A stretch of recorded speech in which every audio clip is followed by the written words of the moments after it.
Good evening, everyone, and welcome to WANA Live, the reading series of the Writers Association of Northern Appalachia. I'm Damian Dressick, and this is my co-host, Christina Fasonic. How are you tonight, Damian? I am quite well, thank you. We're cold, but we're fine. Now, Yeah. I understand that we have an excellent writer this evening who is also a bobcat. That would be correct, yes. Would you like to hear a little something about our writer tonight, Damian? I certainly would, and I bet everybody else out there would as well. Well, I know that maybe those of you who watch us consistently might think that maybe I favor Ohio University graduates.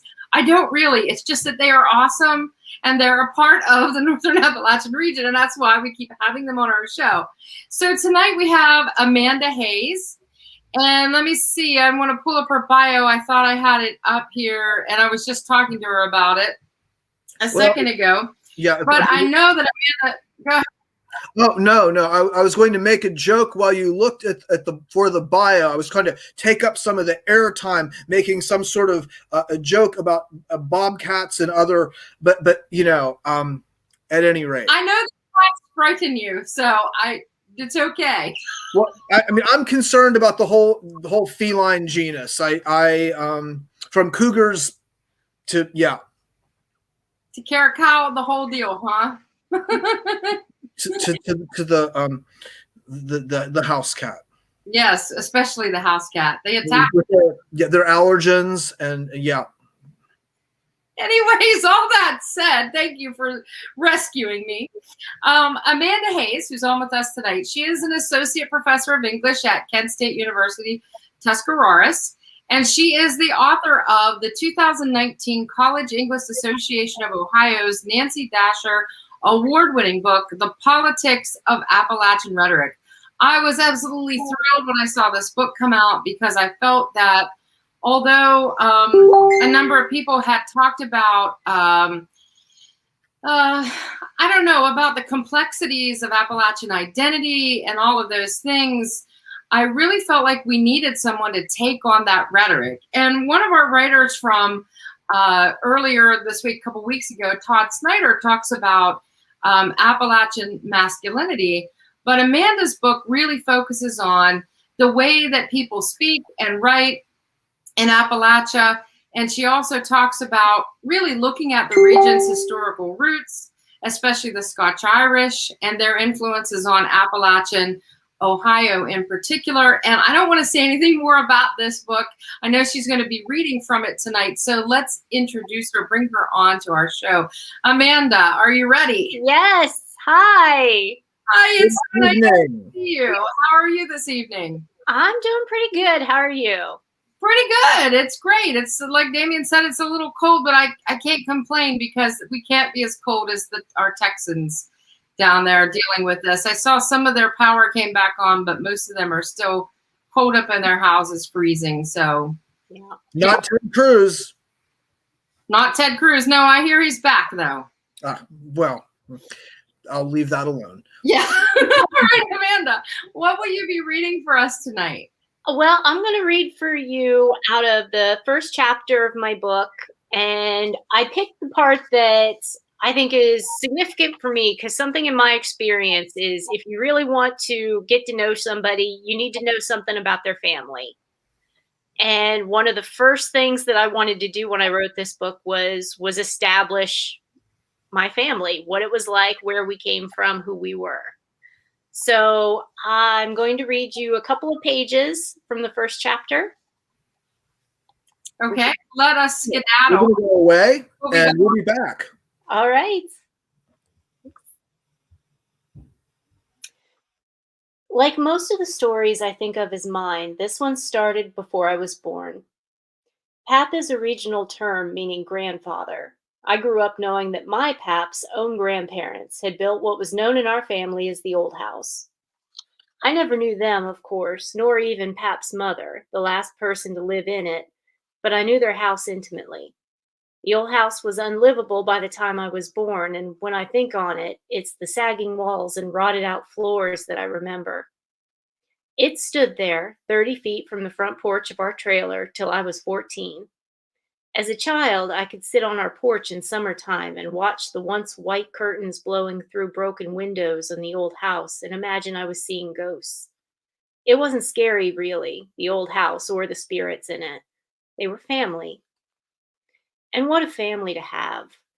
William Gallagher, the first, built the old house with his mother, wife, and kids after he came home from the Civil War. We have a picture of him in his Union uniform, crossing his pistol and knife in front of his chest, defiant and strong. War may have tempered these traits a bit before the end. Having survived the Battle of South Mountain and, barely, Antietam, he never had a good word to say about war when he told his kids about it. In fact, me and Mom had to rediscover the names of his battles because these weren't what got passed down to us. Individual battle names were, in the family memory, forgotten.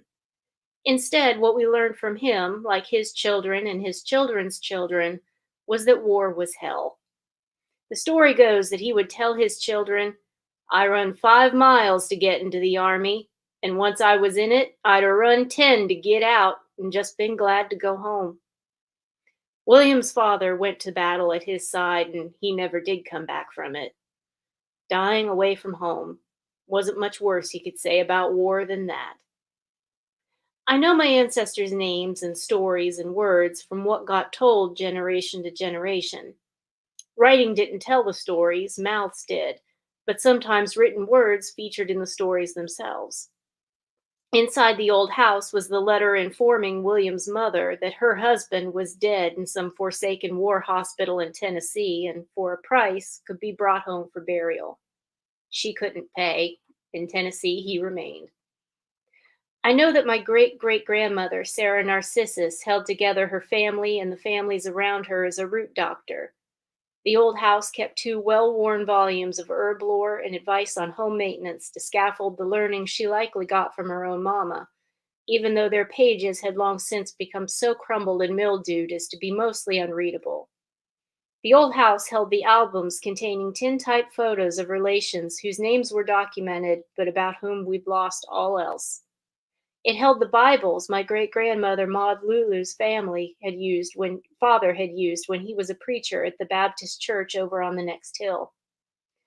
All of these things were held on to, not because of what their writing could tell us, but as artifacts around which stories were told and remembrances kept. Grandma, Pap, and Mom eventually decided that the old house should come down, as it was getting dangerous for the kids to play around those sagging walls and broken windows. I don't believe any consideration other than our safety would have made that decision possible. Pap called a neighbor who had a backhoe to see about doing the job. What we didn't realize was that this neighbor would take to the task with initiative. He showed up the next day while we were all gone at work and school, and with his backhoe pushed the old house, including so many of its precious contents, over into the wooded holler below, crushing the remnants into pieces in his tracks. I came home from school to find that those walls, by which I'd measured my life up until then, were gone completely. But the place remains, and the stories with it, and that is what we hold to. Not long after that, my parents' brother and I moved out of the trailer and into a house we'd built a little further out the ridge, and my cousin moved into the trailer. Eventually, she would add to the family 2 babies, and when they'd outgrown the trailer, she had a double-wide moved into the precise spot where the old house had been. The location of the old house is a place that centers the extent of our farmland, bracketed by my parents' home on one end and my grandparents' on the other. All told, the blood of 7 generations of Gallaghers have lived on this land. The houses come and go, yet the land remains, the pole around which we seem to rotate.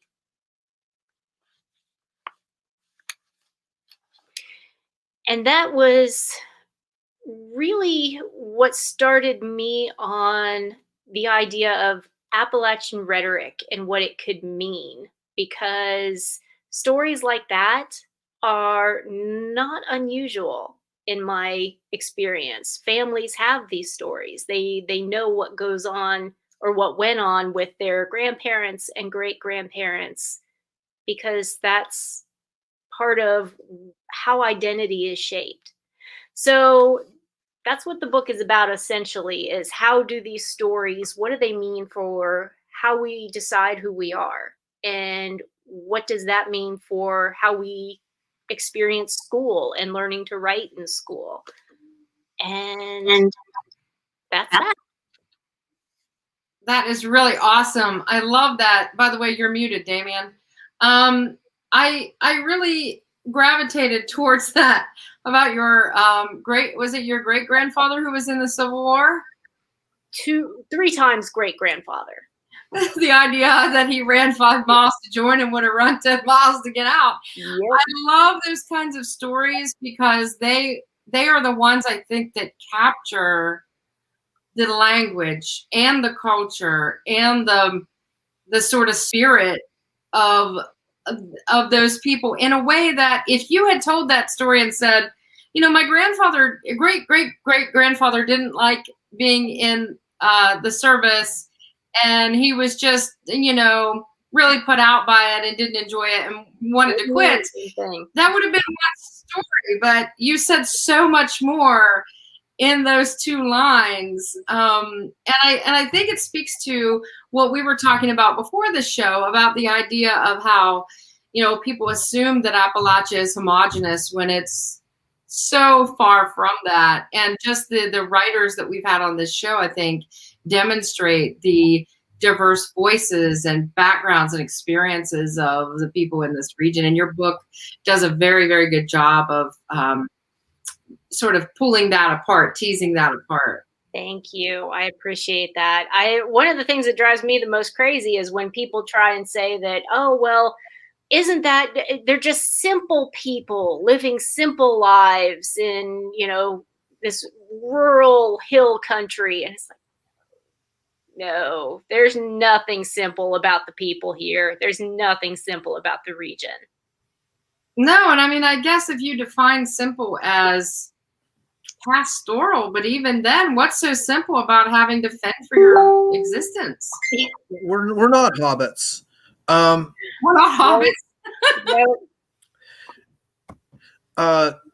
One of our viewers said he loved to talk about loving the cadence of the writing, its naturalness and authenticity.